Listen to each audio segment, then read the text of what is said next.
ബി.ജെ.പിക്കെതിരായിട്ടുള്ള ഈ ആരോപണത്തെ പ്രതിരോധിക്കാൻ ഈ ചർച്ചയിൽ ശ്രീ ബി ഗോപാലകൃഷ്ണൻ മുന്നോട്ട് വെച്ച വാദങ്ങളിൽ ഒന്ന് കലാമണ്ഡലം ഗോപി ആശാന്റെ മകൻ രഘുവിനുള്ള ഇടതുപക്ഷ ആഭിമുഖ്യത്തെക്കുറിച്ച് സൂചിപ്പിച്ചുകൊണ്ടാണ്. അതുകൊണ്ട് തന്നെ ഇതൊരു CPM ഇതിന് പിന്നിൽ പ്രവർത്തിച്ചിട്ടുണ്ടോ എന്ന് സംശയിക്കേണ്ടതുണ്ട് എന്ന് അദ്ദേഹം ഈ ചർച്ചയ്ക്കിടെ പറഞ്ഞത് ശ്രീ എ റഹീം താങ്കൾ കേട്ടല്ലോ. ശരിയാണ്, രഘുവിനൊരു ഇടതുപക്ഷ ആഭിമുഖ്യമുണ്ട് എന്ന് അദ്ദേഹത്തിൻ്റെ സമൂഹ മാധ്യമങ്ങളിലെ ഇടപെടലിൽ നിന്ന് മനസ്സിലാക്കാനും കഴിയും. അപ്പോൾ അങ്ങനെ ഒരു ആരോപണത്തെ എങ്ങനെയാണ്, അല്ലെങ്കിൽ അങ്ങനെ ഒരു പ്രത്യാക്രമണത്തെ താങ്കൾ എങ്ങനെ നേരിടും എന്ന് എനിക്കറിയാൻ താല്പര്യമുണ്ട്. അതോടൊപ്പം തന്നെ ശ്രീ റഹീം, ഞാനൊരു വീഡിയോ ഇപ്പോൾ കാണിക്കാം. അത് ആലത്തൂരിലെ ഇടതുമുന്നണി സ്ഥാനാർത്ഥി കെ രാധാകൃഷ്ണന് വോട്ട് അഭ്യർത്ഥിച്ചുകൊണ്ട് കലാമണ്ഡലം ഗോപി ആശാൻ സംസാരിക്കുന്നതാണ്. അത് ഞാൻ ഇപ്പോൾ കാണിക്കാം, പക്ഷെ താങ്കളുടെ അഭിപ്രായം കേട്ട ശേഷം.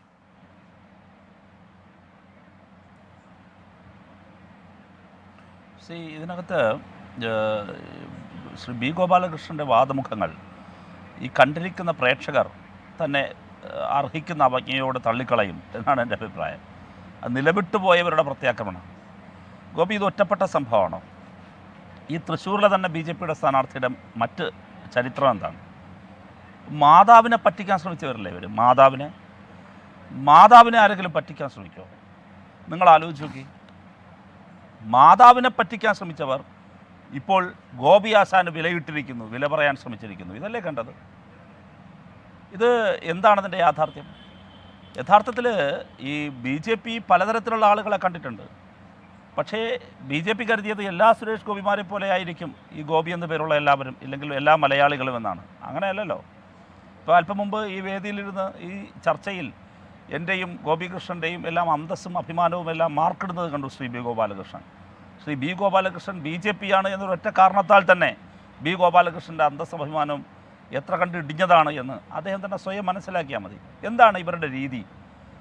നിങ്ങൾക്ക് രാഷ്ട്രീയം പറഞ്ഞ് വോട്ട് ചോദിച്ചൂടെ? നിങ്ങൾ ആളുകളെ എന്തിനാണ് ഭീഷണിപ്പെടുത്തുന്നത്? എനിക്കൊരൊറ്റ പേടിയേ ഉള്ളൂ. ഗോപാലകൃഷ്ണൻ ഈ ചർച്ചയിൽ ഉറപ്പ് തരേണ്ട ഒരേ ഒരു കാര്യം, ഗോപി ആശാൻ്റെ വീട്ടിൽ ഇനി ED പോവില്ല എന്നാണ്. ഗോപി ആശാൻ്റെ മകനെ തേടി ഇനി ED പോവില്ല എന്നാണ്. ED സാധാരണഗതിയിൽ ഇവരുടെ രീതിയും ഇവരുടെ ഒരു നിലവാരവും വെച്ച് നാളെ ഗോപി ആശാൻ്റെ വീട്ടിലേക്ക് EDയെ പറഞ്ഞയക്കും, ചിലപ്പോൾ CBI പറഞ്ഞയക്കും. അതാണ് അവരുടെ രീതി.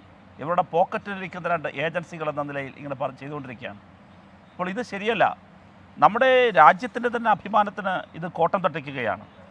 ഇപ്പോൾ ഒരു കേസ് 1996 വന്നൊരു case, Balaji Raghavan versus union of India 1996. Constitution ബെഞ്ചാണ് ആ കേസ് പരിഗണിച്ചത്, 5 അംഗ ബെഞ്ച്. ആ കേസിൽ ആ കോടതി, പരമോന്നത നീതിപീഠം തന്നെ ഈ പത്മ പുരസ്കാരങ്ങൾ നൽകുന്നതിലെ അതിൽ ജാഗ്രത പുലർത്തേണ്ട കാര്യങ്ങളെക്കുറിച്ച് കൺസേൺ രേഖപ്പെടുത്തുകയുണ്ടായി. ആ ജഡ്ജ്മെൻ്റ് ചില പ്രസക്ത ഭാഗങ്ങൾ ഞാൻ വായിക്കുന്നില്ല, അത് കടന്നുപോയാൽ നമുക്ക് കാണാൻ കഴിയും. അത് കോടതി ഇത്തരം ചില സാഹചര്യത്തിലാണ്, ഒരു കാരണവശാലും ഇതൊന്നും ഉണ്ടാകരുത്, രാജ്യത്തിൻ്റെ പ്രൈഡ് ഉയർത്തിപ്പിടിക്കുന്ന കാര്യമാണ് എന്ന നിലയിലാണ് കോടതി അത് പറഞ്ഞത്.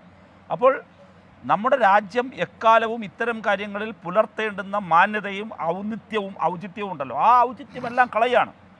ക്രെഡിബിലിറ്റി അല്ലേ, ഒരു രാജ്യത്തിൻ്റെ ക്രെഡിബിലിറ്റി അല്ലേ ഇവർ ഇല്ലാതാക്കുന്നത്? അപ്പോൾ മാതാവിൻ്റെ തലയിൽ ഈ പറഞ്ഞതുപോലെ മാതാവിന് സ്വർണ്ണക്കിരീടം എന്ന് പറഞ്ഞ് ചെമ്പ് കിരീടം വെച്ച് കൊടുക്കുന്ന പോലെ തൊട്ടിപ്പുറത്ത് ഗോപി ആശാന് പത്മഭൂഷൺ തരാം, ഇല്ല എങ്കിൽ ഞങ്ങൾക്ക് മാലയിട്ടില്ല എങ്കിൽ, ഞങ്ങളെ സ്വീകരിച്ചില്ല എങ്കിൽ പത്മ പുരസ്കാരം നൽകില്ല എന്ന് പറഞ്ഞ് വിലപേശുന്നു.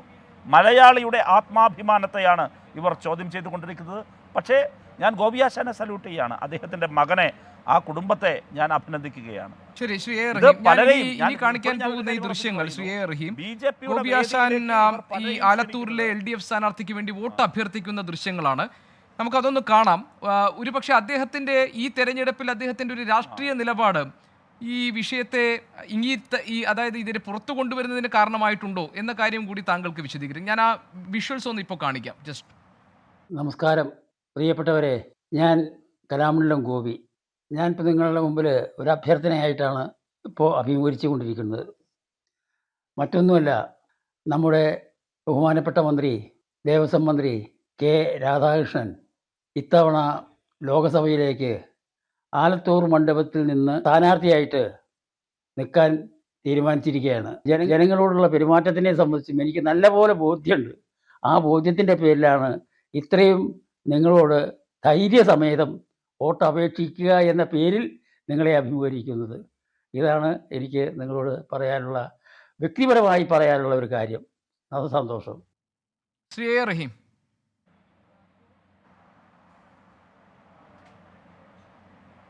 അതെ, അത് അദ്ദേഹത്തിൻ്റെ രാഷ്ട്രീയ നിലപാടാണ്. ഞങ്ങൾക്ക് വലിയ അഭിമാനകരമായ ഒരു കാര്യമാണ്.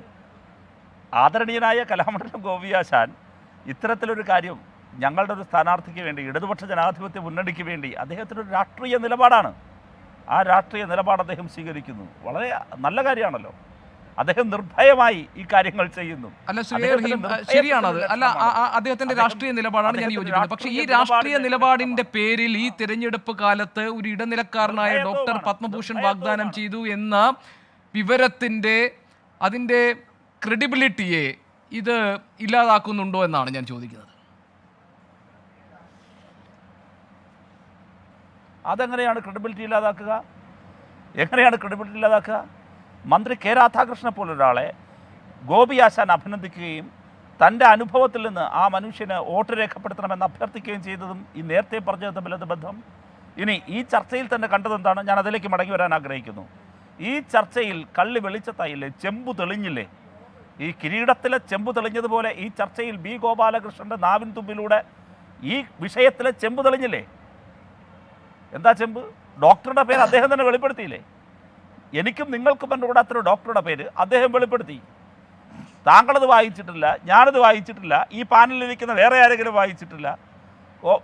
നമ്മുടെ ഗോപാലകൃഷ്ണൻ വായിച്ചിരിക്കുന്നു. ഗോപികൃഷ്ണൻ വായിക്കാത്തത് എങ്ങനെയാണ് ഗോപാലകൃഷ്ണൻ വായിച്ചത്? ഗോപാലകൃഷ്ണൻ്റെ ഉള്ളു പറഞ്ഞതാണ്, ചെമ്പ് തെളിഞ്ഞതാണ്. അടിമുടി ഇതെല്ലാം കുഴപ്പമാണ്, മനസ്സിലായില്ലേ? കളവിങ്ങനെ വെച്ച് മൂടി വെച്ച് നടക്കുകയാണ്, മുഖം മൂടി അഴിഞ്ഞു വീഴുകയാണ്. ജനമിത് കണ്ടില്ലേ? അപ്പോൾ ഇത് ആസൂത്രിതമായി പലരെയും ഭീഷണിപ്പെടുത്തുന്നു. ഇപ്പോൾ ഇത് മാത്രമല്ല, പല വ്യവസായികളെയും അവർ വിളിച്ചിട്ട് ആവശ്യത്തിന് പണം ചോദിക്കുന്നു, വോട്ട് ചോദിക്കുന്നു. പണമൊന്നും ഇവർക്ക് അങ്ങനെ, ഈ സാധാരണക്കാരായ ആളുകളുടെ പണമൊന്നും ഇവർക്ക് ആവശ്യമില്ല. എന്താ, വലിയ വ്യവസായികളെ വോട്ട് ചോദിക്കുന്നു, അല്ലെങ്കിൽ കൂടെ നിൽക്കണം, ഇങ്ങനെയൊക്കെ പറയുന്നു. നിന്നില്ലെങ്കിൽ ഈ പത്മഭൂഷൻ്റെ കാര്യമാണ് അവിടെ പറഞ്ഞതെങ്കിൽ മറ്റിടത്തെല്ലാം പറയുന്നത് ED-യാണ്. ശരി, രാജ്യത്തിൻ്റെ അന്വേഷണ ഏജൻസികളുടെ പത്മ പുരസ്കാരത്തിൻ്റെ ഒക്കെ ക്രെഡിബിലിറ്റി കളയാണ്. ഞാൻ ഒരു കാര്യം കൂടി പറഞ്ഞ് അവസാനിപ്പിക്കാം. ഇവിടെ ശ്രീ MN കാരശ്ശേരി സൂചിപ്പിച്ചതുപോലെ RLDയെ സ്വന്തം പക്ഷത്തേക്ക് ക്ഷണിക്കുന്നതിന് വേണ്ടി ഒരു ഭാരതരത്ന കൊടുത്തു, നരസിംഹറാവുവിന് ഭാരതരത്ന കൊടുത്തു.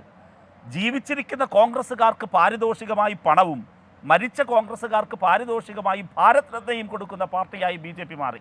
ശരി, കോൺഗ്രസ്സുകാരെ അങ്ങനെ കിട്ടിയെന്നിരിക്കും, ക്രെഡിബിലിറ്റി ഇല്ലാത്ത വേറെ ആരെങ്കിലും അങ്ങനെ കിട്ടിയെന്നിരിക്കും. പക്ഷേ ക്രെഡിബിലിറ്റിയുള്ള, ആത്മാഭിമാനമുള്ള അസംഖ്യം മനുഷ്യരുടേതാണ് ഇപ്പോഴും ഇന്ത്യ, ഇപ്പോഴും കേരളം എന്ന് തെളിയിക്കുകയാണ് ഗോപിയാശാൻ. ആ ഗോപിയാശാനൊപ്പമാണ് ഇന്നത്തെ ഹീറോ ഗോപിയാശാനാണ്. ശ്രീ ബി ഗോപാലകൃഷ്ണൻ